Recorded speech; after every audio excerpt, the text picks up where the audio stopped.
It's on live. Yeah, you can refresh it from your end and then see it. Okay. Yeah. Good morning, everybody. My name is Sivam Velaidam, and this is another episode or another meeting. I am very honored to be here and also very thrilled to um, run this show. Open Up. What is it exactly, Open Up? Open Up is a platform, it's a live talk where people, an individual can come and share their life journey, struggles, or challenges, any situations that they went through. So this way, the people, whoever is listening from other end, they're getting the message. So they can relate to their situation and then they can change their mindset. But this is also part of International Men's Day, IMD. Some of you guys may have heard of it, some of you don't. So I just want to go quickly about IMD, International Men's Day, and give you more details about this group helping boys and men. Um, let me so they are focusing six pillars, the six pillars of International Men's Day. First, to promote positive male role models, not just movie stars and sportsmen, but everyday working class men who are living decent, honest lives. Second, to celebrate men's positive contributions to society, community, family, marriage, childcare, and the environment. Third, to focus on men's health and well being, social, emotional, physical, and spiritual. Fourth, to highlight discrimination against men in areas of social services, social attitudes, and expectations, and law. Fifth one, to improve gender relations and promote gender equality. Sixth, to create a safer, better world where people can be safe and grow to reach their full potential. These are the six pillars we are International Men's Day focusing, and then we are taking number of activities around the world. So far, 90 countries joined, and then they are taking initiatives. Um, so I am also working with this wonderful, great cause, community cause, actually. And I felt there's not enough platforms or even not more, all, not even single platform to share our men's or boys' issues. That's why I came up with this platform, Open Up. So whoever is willing to come and share their experience, life challenges, have an open discussion freely. Just it's not a formal interview, just a friendly interview, friendly talk, actually, right? So you don't have to prepare anything. You just go back to your life memories and then share, pick whatever you had those situations and how did you overcome? How did you manage? How did you challenge? How did you take it from that position? So every Sundays from 10 to 10:30, just a 30 minutes. There's no gender limitation. There's no age limitation or anywhere, anyone from any part of the world, you can come and join and share your life stories. So somebody else can change their life. He can change positive or um, impact on their lives. All right. So today we have a special person. I am really happy I met this person individual. His name is Anthony Singh. We actually met at the UN summit about a couple of years back. So I strongly believe everything happening for a reason. So right now we are going to listen, hear more from Anthony Singh. He did a lot of works at his country.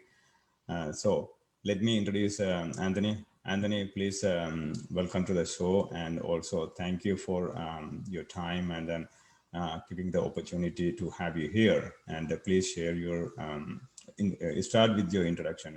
Just a brief bio. All right. Good morning to all our viewers, and thank you, Sivam, for having me this morning. I do agree with you when I hear you say that they are rising issues and they've been existing issues, social issues, economic issues, and issues spanning the grid that affect men and boys. And I also hear you when you say that there aren't enough platforms addressing these issues on a basis that is not biased, on a basis that sees exactly what the issues are, on a basis that is systematic and strategic. But I'm glad, though, while we acknowledge that there aren't enough platforms, I'm glad that they are building platforms. And your avenue serves as a platform where we can raise sensitization and build knowledge, share experience, garner education on issues surrounding men and boys. I've had the opportunity to work in my country. I was able to work with the foreign ministry for a few years, and then I moved on to the then Ministry of Labor, Human Services, and Social Protection, Social Security, sorry. It was then renamed the Ministry of Social Protection. There in the ministry, that ministry had sole jurisdiction or sole responsibility regarding the welfare and the well-being of the Guyanese people. There was a department established at a government level that was called the Men's Affairs Bureau. It's now renamed the Gender Affairs Bureau. When I was there, it was called the Men's Affairs Bureau. That department had sole responsibility in addressing the issues affecting men and boys in our country. And I subsequently became the Men's Affairs Officer. It's now renamed the Gender Affairs Officer of the Ministry of the Ministry of Social Security. It was truly an amazing experience working for that department. And while I was yet very young, because I started working there as the Gender Affairs Officer at the age of 21, so I was very young. Mhm. And it was amazing to see and to be aware to now walking into this realm of what is existing in our communities, what is existing in our region, in our country, with regards to men and boys, knowing the amount of challenges that exist among this sector of society, and knowing also that there's not enough being done in addressing these issues. And our men and boys, they suffer as a result. Thankfully, the department that's called the Men's Affairs Bureau, like I said, now called the Gender Affairs Bureau, at that time, it was the only one in the Caribbean region that falls under governmental jurisdiction. Of course, you had many other bodies and organizations and what's not that aided in these social issues, but they were like NGOs. The Men's Affairs Bureau was the only one that falls directly under the government. And we were very proud of that fact that Guyana was a lead, that my country became a lead in addressing these issues from a government standpoint. And as such, we were able to reach out with their materials and their support and their work programs to different islands in the Caribbean. I was one of the persons who traveled some of the islands in the Caribbean in helping to draft programs, in sharing knowledge and experience, and so on. Our work addressed some of the fundamental issues facing men and boys, issues like masculinity. We live in a world where there's such a gross distortion of what it actually means to be a man or what it means to be a boy. Machoism seems to be taking the forefront when we speak about masculinity, and that is not exactly the case. There is more to being a man or being masculine than just, being all macho and Yeah. so on and so forth. The issue of family, fatherhood, many times fathers go through so many things, and they come under so many forms of stress, maybe from work, from family, from home, and you always need some place to vent. You always need some place where you can sit down and share what's on your heart, share what's on your mind. And that is what our department did. we created an avenue, a safe space for men to sit down and talk to professionals in this area, mindful that everything's being kept confidential in that sense. And so this was good. We look at the issue of child labor among boys. I can recall collaborating with the International Labor Organization, and we went to several regions in our country conducting discourses and workshops with regards to child labor, especially in the area of young men going out to work, and that there becomes their life. And that once the dollar starts coming in, and education becomes secondary. Yeah. Yeah. All they see is the money at that time. Mhm. But I'm going to share a little bit of story with regards to that later on. Before you go on, I just want to go back and then take you to your early childhood, those days though, because when you say you're coming from or traveling to islands, very small island, because I am also coming from a very small island. So those days, let's say 5 years old, between 5 to 10, 15 years old, what was the inspiration or anything happened to you, like any particular incident or anything? Why did you think, or why did you, that point, what was the influence, or what was the twist to focus, or what I want to do something for the men or boys, Okay, absolutely. I can vividly recall, and this is a story that I will forever remember. Mm-hmm. Given the family setting back in the day and the economic hardship, Yeah. at the age of, I was around 15, I can remember I was in what you would call, uh, that would be, I think, like around grade 10, grade 11. Yeah.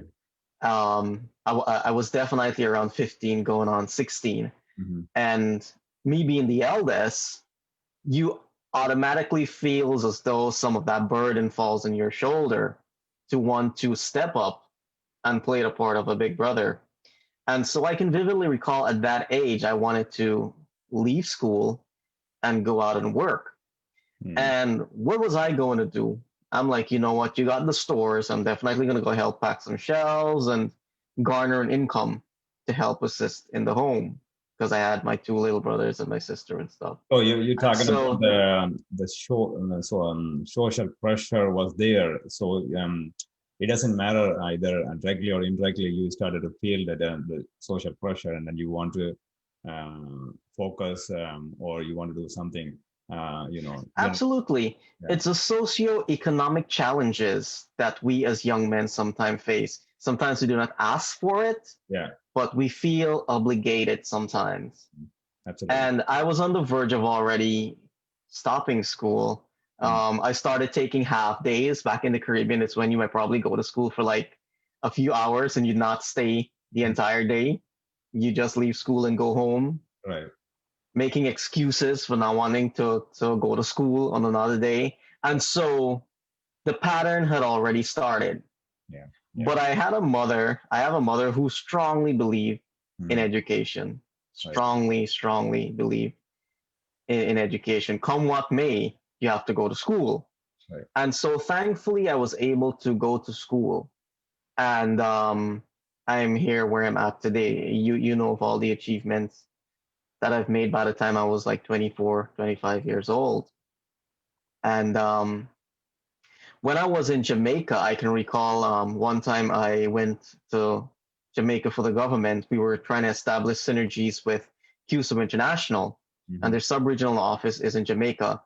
And so while I was there, we were traveling different places in Jamaica, looking at the social development of people, how they converse, how they relate socially to each other, especially the young people.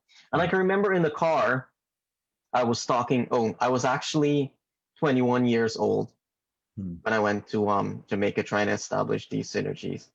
I can recall being in the car and I was talking to one of the officers from QSU International, and this incident came up. And so I was telling him that I would that I wanted to leave school at around 15 Mm-hmm. and I was going to go work at the store. And then he was like, yeah, you were going to work at the store, but then what? At age 15, I was not thinking of the then what. And this is something that spans across the grid. Our young men do not see when you're placed in certain positions and when you feel like your back is against the wall, you do not see beyond a certain point. You only see what you're able to do now or what can I do now. Absolutely. Yeah. Yeah. I You agree with don't look at, okay, if I continue on this trajectory, what would my life be you. Mm. by age 30? You only see, okay, I can do this maybe for the next year. Yeah. And that's all that encompasses your Mm. mind. That's all that surrounds your mind, Yeah. what I'm able to do at this point. And it brings to the point, it is imperative to have good role models and good advisors around you to Mm. advise you accordingly.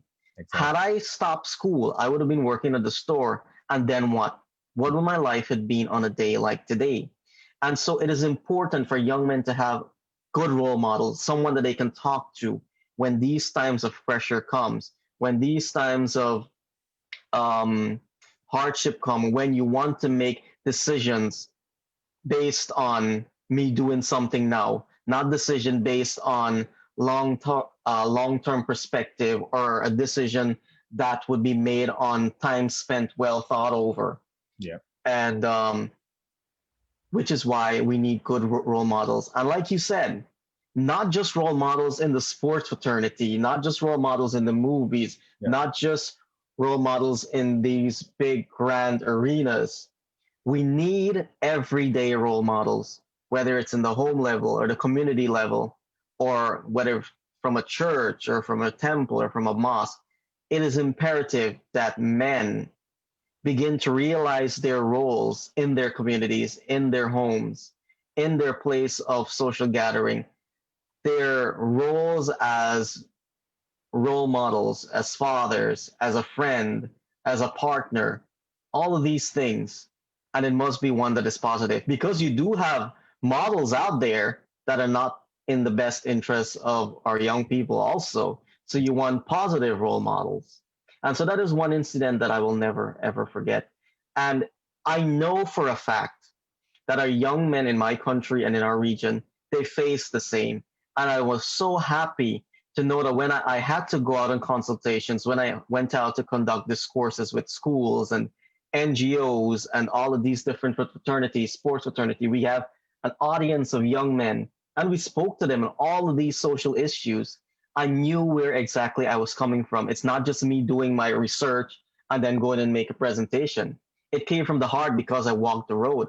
And I think I mentioned to you sometime when we had our phone conversation that it brings a different dimension to your presentation when an individual recognizes that you can identify with what they're going through because you walk that road. They become more receptive and they become more hopeful that if you could have walked that road and you were able to come out of it, then definitely me with some positive help, I can do it also.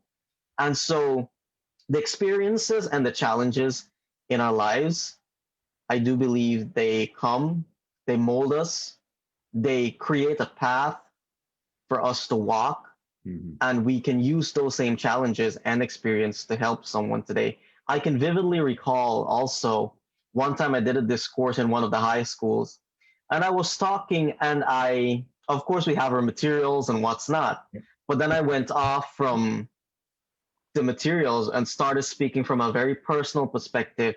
And you can see in the eyes of young men, they were like 15, 16, 14, 15, 16, in their eyes, the tears weren't trickling down, but you can see welling in their eyes. And I knew instantaneously that I was reaching out to them. I was reaching out and touching on something that they are definitely going through, whether it's in the home or in the community or what's not. And we cannot allow ourselves to be deluded to the reality that our young men do not go through things. Of course, they might want to exhibit their ego. You know, we always have our ego as men, but Yeah. it does not negate the fact that we're going through stuff. And it does not negate the fact that inside Mm-hmm. there is a portion that wants somebody to talk to, that there is a portion that's crying for help, and we need it. How do you account for a rising case in suicide among men in my country? Mm. We need to have more strategic plans, more result oriented programs. There needs to be research, and you need to have a database driven program. So you touched actually a lot of things, Anthony. So I just want to ask you a question. How about can you talk about your relationship between you and your father? If it's possible, is okay with you? Oh, yes, absolutely. Quite interestingly, um, because of work, my father had left when I was probably maybe like around 5 or 6. And so he would come home like once a month, once every 2 months because he worked in the islands. And he came back to live permanently after I finished high school. So there was that big gap, Right. an Yeah. absence of a father figure. So my mother played the role. Mm-hmm. Thankfully, we were all raised in church. So you had a multitude of good role models in the church Yeah. also. And it was me and my two younger brothers and my sister. Thankfully, my mother, she was very strong. And with the help of the community and the church, I'm here today. My other brother, he's a civil engineer. He did his bachelor's in civil engineering. He's Mm-hmm. now in the oil and gas sector. Mm-hmm. My youngest brother, he is wrapping up his bachelor's degree in electrical engineering. You know me, all my programs with the government. I've been involved in politics. I was elected on the regional council Yeah. for my country. I've been representing Guyana at the UN for 5 years now. Mm-hmm. My sister, she's venturing into the medical field. So hats off to the women who play these great roles. I mean, knowing the almost broken system from which we came, we were able to still make some strides in our lives and impact our community and our country in some way or the other. Right. Of course, when somebody's or when a position is missing, so somebody else has to come in and then take a leadership or take the position, though. Right? It's a nothing is wrong or nothing is really wasted, but in other way around when we look. Well, I'm going to tell you the truth because there will be questions, and there were questions. But then as I grew into manhood, I began to recognize the sacrifices that he made. A Exactly. day will come when I will become a father and I would have to make similar sacrifices. So I started to become very understanding Yeah. of him not being there. Yeah. And as a result, I do what I have to do as a son. Of course. Yeah. He's of age now.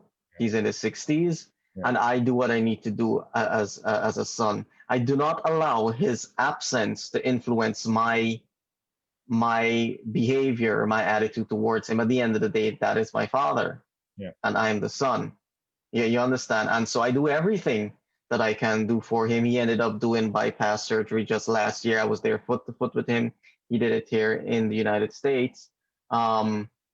If he needs help, he's there. We call, we talk. Because as I grew into manhood, I began to understand what it is to really be a man and some of the sacrifices you have to make. You may not want to make those sacrifices when you weigh the pros and the cons, but at the end of the day, you have children to feed, you have all of these things.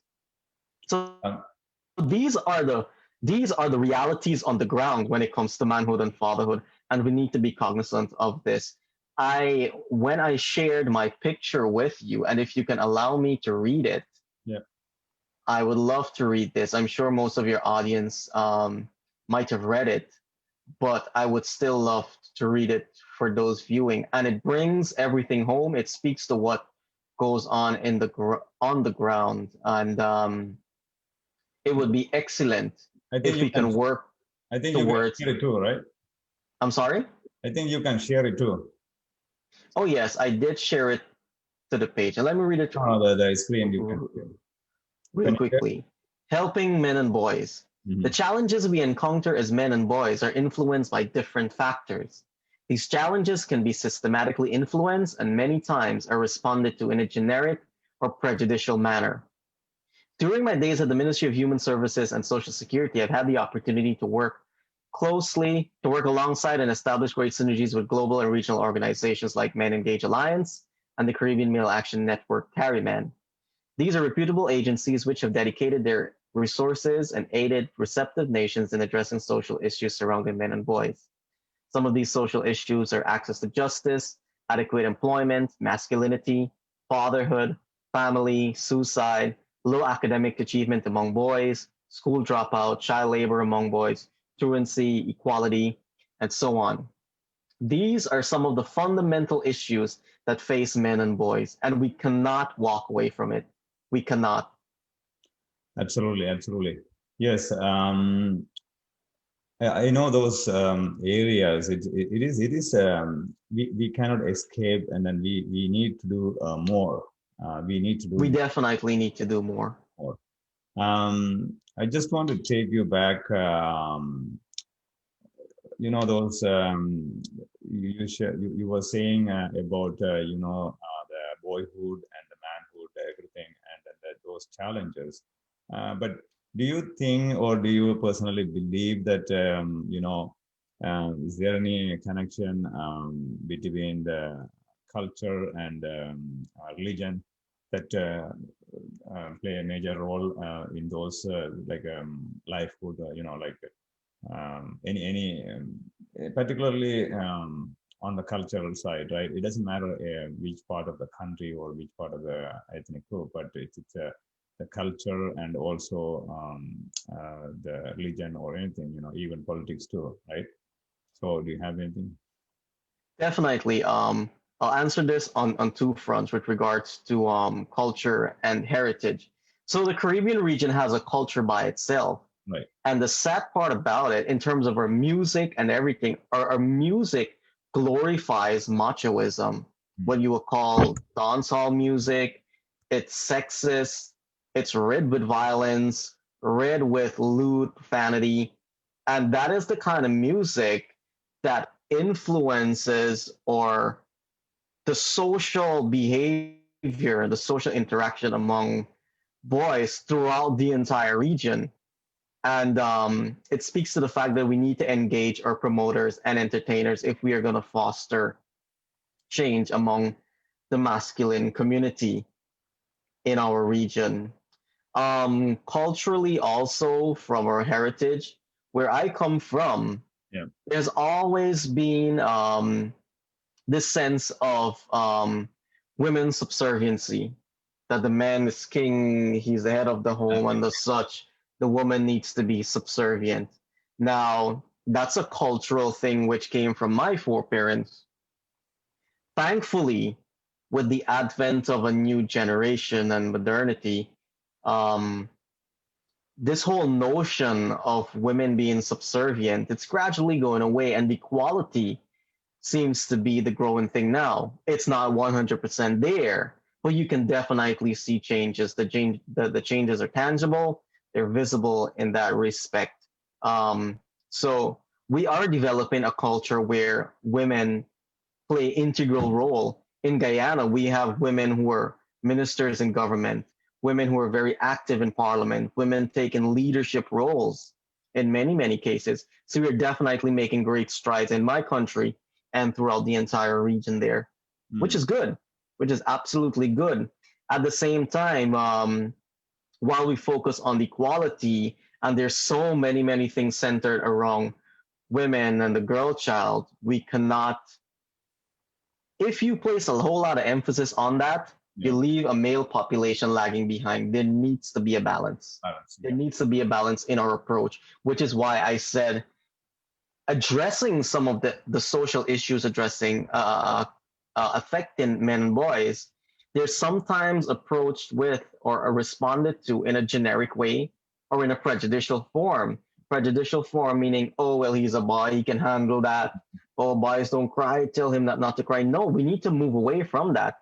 We are humans also with emotions, humans needing help also. So this prejudicial, generic way of responding to issues when it comes to boys, especially in the school setting, we need to be cognizant of that, and our school teachers need to be aware and trained also when it comes to responding to boys. I know what my school experience was being a boy child.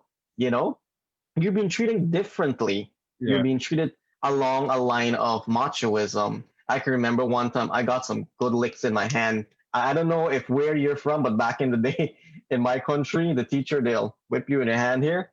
And I started crying Yeah. because it's painful, Yeah. right? And the teacher's asking, oh, why are you crying? Why are you crying? I am supposed to. Yeah. And so to this day, I have my friends and I say to them, listen, if you have to cry, cry. Yeah. If you're ashamed to cry in front of people, go put yourself in a room or go on your bed or whatever and cry. It is good to let things out because crying serves as a medium where you let stuff out also. So no one, and I am sure when I get my sons, whenever that day comes, I'm not going to tell them, oh, don't cry. Mm. I mean, I understand if you might feel a bit shy or ashamed to cry in front of a crowd, but it does not negate the fact that you should not cry. It is an emotion that you need to express as a human being, Exactly. Exactly. right? Telling you not to cry or not to show emotion is me basically telling you you're not human, Yeah. and that is wrong. Yeah. We Yeah. need to understand that we're human beings, and this has been my message to all of my friends. You're a human being at the end of the day. It is okay to feel stuff. It is okay to feel hurt. I Exactly. know I have one of my friends. Well, he's married now, but back in the day, he got an issue at home. He got an issue with his girlfriend or something. He would come to my house and he would cry at my house, and then he's okay again, and then he moves on. But it's good to know. It speaks to the fact that there needs to be a safe space Yeah. where you can go vent all your hurts and your emotions and your troubles. Well, I'm glad. That's why I just want to bring those moments or those days because there's no big difference between you and me. Even I can relate to all of those situations very easily because I have been through those situations too. Um, but I just want to take you one more question from you. What can you share any specific particular incident or any situations? Let's say when you work with these young men or adult fathers or men back in those days through any projects or any works. Can you go that question again? No, I was asking, can you share any experience that you cannot really forget any family situations or any individuals you come across any particular incident situations you can remember that you handle or they went through life challenges and then somehow they overcome. How did they overcome something like that? Absolutely. I can definitely remember there were many, especially in the school settings, when after you conduct a discourse, the Mhm. students, they'll flog you after, they'll come have a chit chat with you, and they'll tell you that, well, we've been experienced X, Y, or Z in home. But I can remember there was this one young man, Mhm. and interestingly, I was very young. I am 28 now. When I did this job, I started this job at 21 years old. So I was able to identify with exactly what they were going through. And so there was this young man Yeah, who was incarcerated. yeah, He was in the lockups and he heard about us and he started coming to the office at the ministry. And when they came before me, it's someone around my own age. Most of these young men, we are around the same age, mhm. right? And they felt comfortable that, oh, it's like I'm talking to one of my own friends, Yeah. my own peers. And his issue was being reintegrated back into society Mhm. as a young man. And I felt for him because I'm always able to somehow easily empathize with people. Right.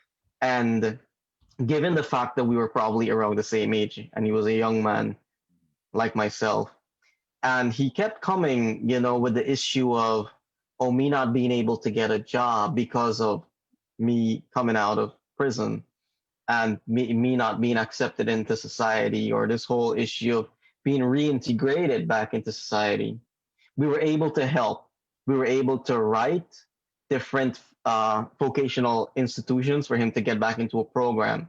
Subsequently, get a job, spoke to the family, and he went on from there being well integrated back into society.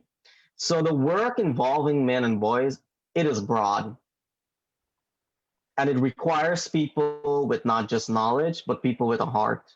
Of course, because You have every to situation is feel something. You have to be able to identify and feel. Anthony.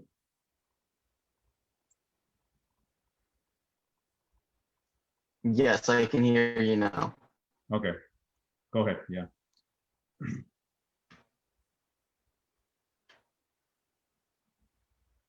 Can Hello? yeah. Okay. No, it was Yes, I can hear you now. okay. Okay, go ahead. Yeah. Yeah. So Yeah, and so I was saying, go ahead. yeah, the work involving men and boys, it is broad. And it requires, and I'm glad that we were able to take this initiative from a government level. And Hmm. I believe that there is required. You need to be able to move the work from men and boys. While NGOs do an incredible job, you need to move it to a platform that's on a government level where policies can be Hmm. established and introduced in addressing the issues of men and boys. We have not moved to a policy level yet, and we need to. We Hmm. need to start having consultations. We need to start doing surveys where we can draft policies and have them instituted into our land. Thank you, Anthony, for giving or sharing this much information. Actually, it's really worth it. When we go back, and then I can connect with a lot of situations, especially one thing I just want to reconnect with those the boys or men's, when we control the tears, over and over again over the time period, and then it will explode, somewhere, because under pressure or any kind of social pressure or anything, we over the time, not only 1 year, 2 years, like 10, 15, 20, 30 years, or even the whole life, we don't really cry. So that the control the tears has the untold stories or untold situations, so many challenges behind those controlled tears. That's really sad. That has to change, because end of the day, like you said, is a human is a human. I mean, soul is a soul. There's no difference between male or female, right? Right. It's a way of the culture or religion, they grow up, but the things has to be changed. So this is one way, just sharing that information or the life experience, so they can somebody else can come forward, and then they can think differently, right? This is Uh-huh. stepping stone that or just awareness, creating awareness. Okay, what this is happening. Yes, we had to accept it, and then we had to recognize it. Okay, what, this is not only me, but also there are so many people out there, going young men and more, adult men, so they have to accept it, and then they have to come forward, and then they have to open their heart, and then they have to share their life experience or life challenges. Otherwise, over the time, it's going to be pressure. So pressured mind is going to be explored, and then they get take a different path, or end up with taking their own life. You know, it's If I can say, yeah. Go if I ahead. can say one thing Yeah. before you go, while some of the challenges that we face as men and boys will remain generic, some Mm. of them will always remain. Yeah. As time changes and the society changes and progresses, challenges will change. And so the issue of addressing these problems and formulating programs, it's something that needs to be continuous. It's not us just sitting here this year Yeah. and we formulate a program addressing the issues that we see relevant on the ground. They might very well change next year. So the engagement of persons involved needs to be paramount also, and there needs to be plans that are relevant, addressing the issues that are core at the present day. So hats off to agencies and bodies like Carryman and Men Engage and what's not. And if they're listening to this, I believe wholeheartedly in strategic planning and planning periodically, whether you have a 5 months plan or a 3 years plan. And then coupled with that, there needs to be on the ground research and survey, the gathering of data, because without adequate and relevant data, you're unable to effectively plan and therefore effectively address the issues. Absolutely, absolutely. Yeah, yes, we have a lot of things to share, and then I believe you have a lot of things to share because your words Absolutely. experience. But just we just pass 30 minutes because it's 45, so just we went past by a little bit more. But I didn't want to stop because you are sharing a lot of information, and it's not really it won't hurt anybody. Um, it's not the time.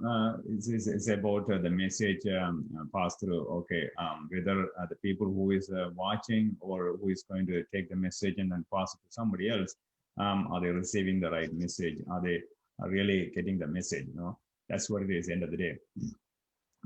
One more time, I really thank you, Anthony, for joining and then sharing your life story with us because it's really heart touching, and also I can see I can connect with a lot of situations too.